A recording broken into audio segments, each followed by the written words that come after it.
Saya ucapkan shalom sekali lagi. Shalom.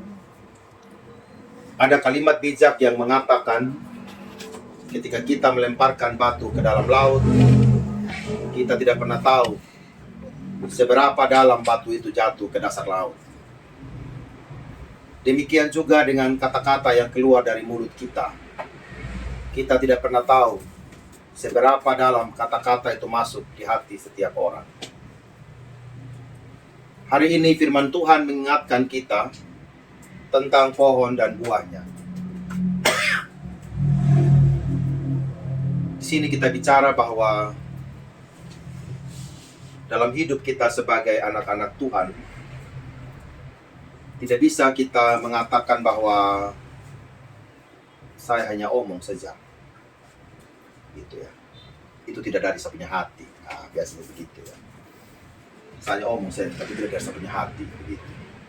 Tapi firman Tuhan hari ini mengatakan apa yang keluar dari mulut, ya sebenarnya itu dari hati. Dan tidak mudah memang, bukan saja kata-kata yang manis yang kita ucapkan begitu.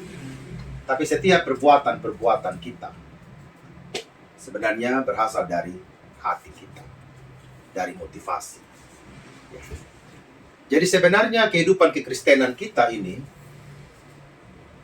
kehidupan yang sangat radikal, di mana segala sesuatu itu memang didasarkan kepada motivasi. Ya.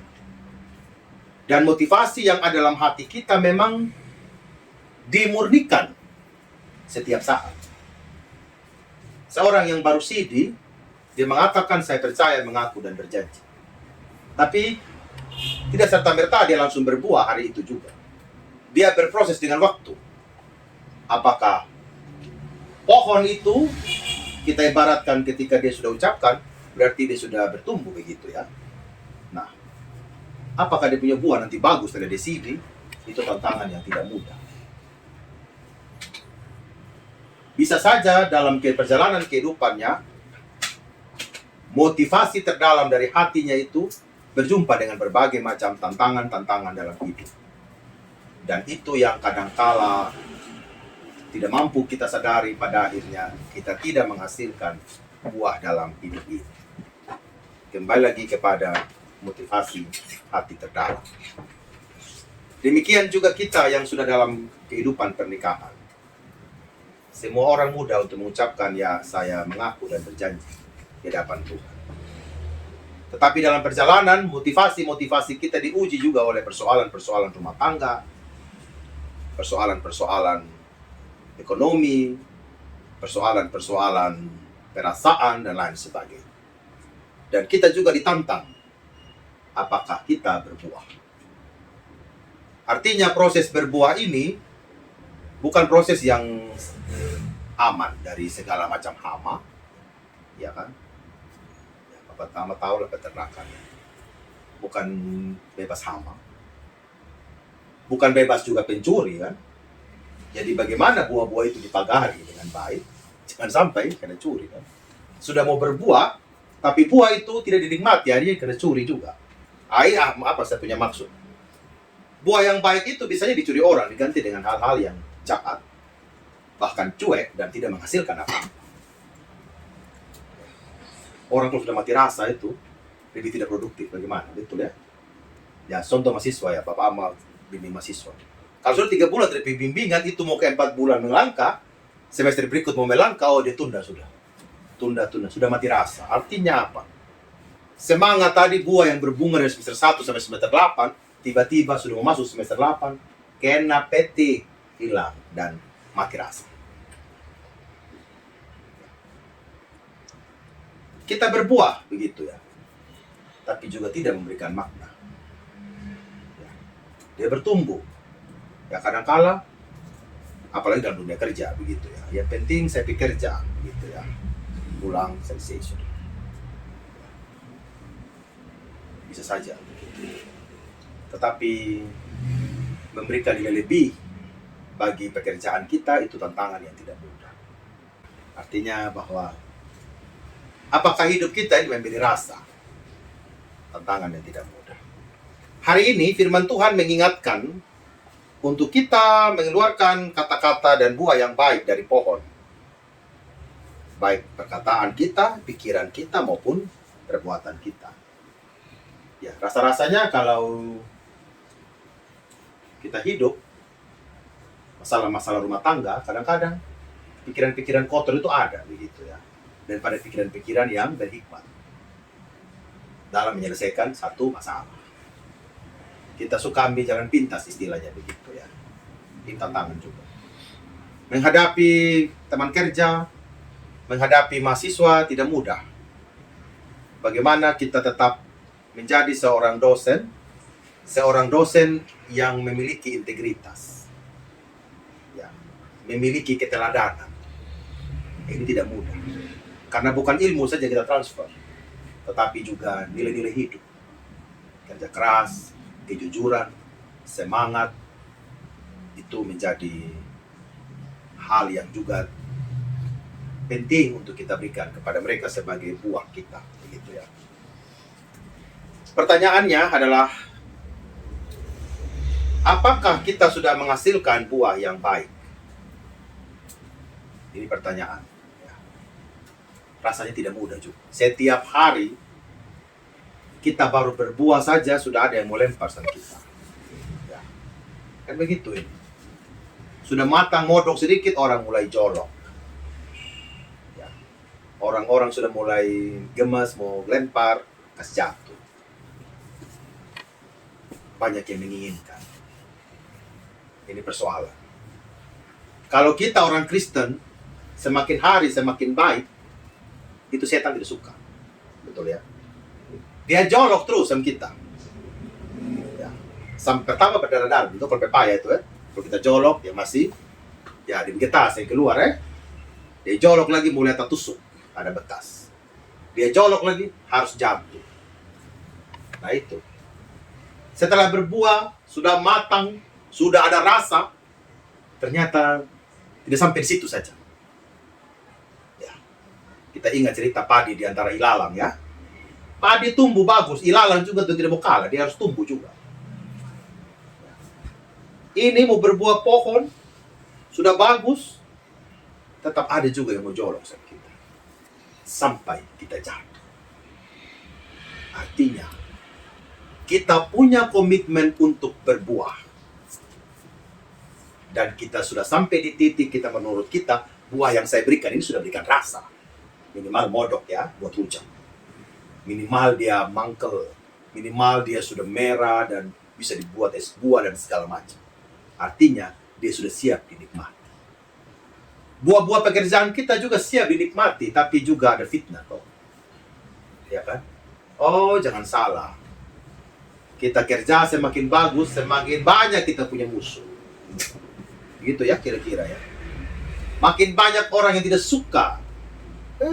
Dia ini bersama-sama masuk dosen dengan saya, dia sudah mulai meraih ini kan.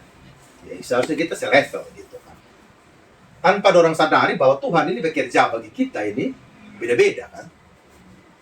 Setiap orang itu saya percaya Tuhan bekerja itu dengan cara yang berbeda-beda. Tapi maksudnya gini, masing-masing kita itu punya buahnya. Ya. Dan itu diuji. Apakah kita bertahan atau mudah jatuh? Ya. Apakah kita bertahan atau mudah jatuh, mudah tergiur dengan seluruh yang ada di sekitar kita. Dan itu biasanya adanya kesombongan dalam diri. Bisa itu. Dan bisa juga kalau sudah punya semua, mulai cari-cari yang era-era orang bilang. Ini tidak gampang. Bahwa menghasilkan buah ini penuh dengan tantangan, baik dari dalam diri kita maupun dari luar. Yang datang dalam diri kita. Oleh karena itu, ayat 44 tegas. Karena dari semak duri orang tidak memetik buah ara, dan dari duri-duri tidak memetik buah anggur. Idealnya, dari orang-orang Kristen, kita tidak memetik nilai-nilai kekafiran atau nilai-nilai kejahatan. Itu seharusnya. Tapi kalau dalam diri kita, ya pohon ara ya, ini buah yang bagus ini, menghasilkan duri-duri, berarti ada yang salah dengan kekristenan kita. Ada yang keliru dengan seluruh perjalanan hidup kita. Kita mengaku sudah sidi, kita mengaku sudah membawa pernikahan kita di gereja, kita mengaku sudah ditabis sebagai penatua, diaken, sebagai pendeta. Tetapi yang kita hasilkan bukanlah pohon ara, tapi semak-semak. Semak-semak itu sudah bayangkan, yang pertama apa kalau ciri-ciri semak? Kalutung ya. Orang pasti bingung, ini orang Kristen apa bukan, ya kan? Ini kalau orang maki-maki di Facebook ini, saya langsung ini zoom gitu orangnya kan. Oh ternyata dia menjadi satu gereja, oma.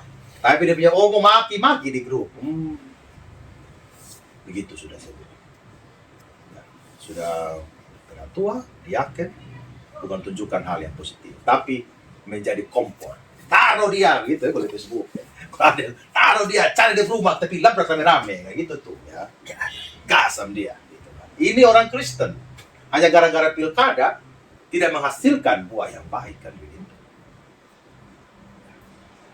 Dan dunia hari ini, ya semoga kita masih mendapati titik-titik di mana buah itu kita rasakan. Ini tantangan buat kita yang masih waras, ya. Bagaimana kita harus tetap memberikan pengaruh yang baik di tengah-tengah situasi yang buruk.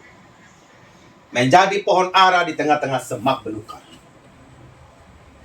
Tantangan yang tidak mudah untuk kita hari ini yang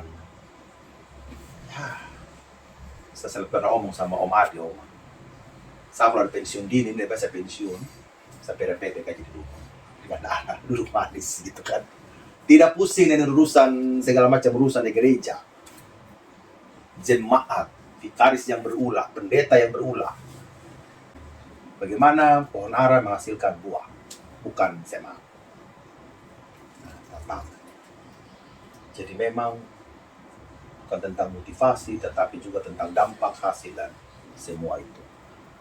Oleh karena itu, kita tetap mengamini ayat 45 bahwa orang yang baik mengeluarkan barang yang baik dari perbendaharaan hatinya yang baik. Itu yang perlu kita aminkan, bahwa apapun situasi, ya mungkin hati kita juga bisa pahit, ya, kepahitan dengan teman, dengan rekan, dengan hidup, tetapi bersama Tuhan rasanya itulah pada akhirnya memang pada siapa kan akhirnya kan kita bersandar, agar buah tetap bermanis dan bermakna, agar buah itu tetap menjadi buah yang bermakna. Ya pada akhirnya memang kita kembali kepada kekuatan Tuhan ya, yang menjaga ini hidup. Persaingan tidak bisa kita hindari, gosip tidak bisa kita hindari dalam tengah-tengah kerjaan kita, saling menjatuhkan tidak bisa kita hindari. Oleh karena itu hanya Tuhan saja hadir di motivasi kita, di hati kita. Kadang-kadang kan kalau kita bekerja yang baik, orang bilang cari muka dia. Ya kalau saya sih ya sudahlah, terserah mau ngomong apa. Bagi saya laksanakan sesuai tugas dengan sebaik-baik mungkin agar dia berbuah yang baik. Di luar itu saya tidak bisa kendalikan apa-apa. Hanya Tuhan saja yang menjadi sumber kekuatan kita. Itu saja firman dari saya hari ini berdasarkan Lukas. Kiranya Tuhan yang menopang dan menolong kita sekalian. Amin.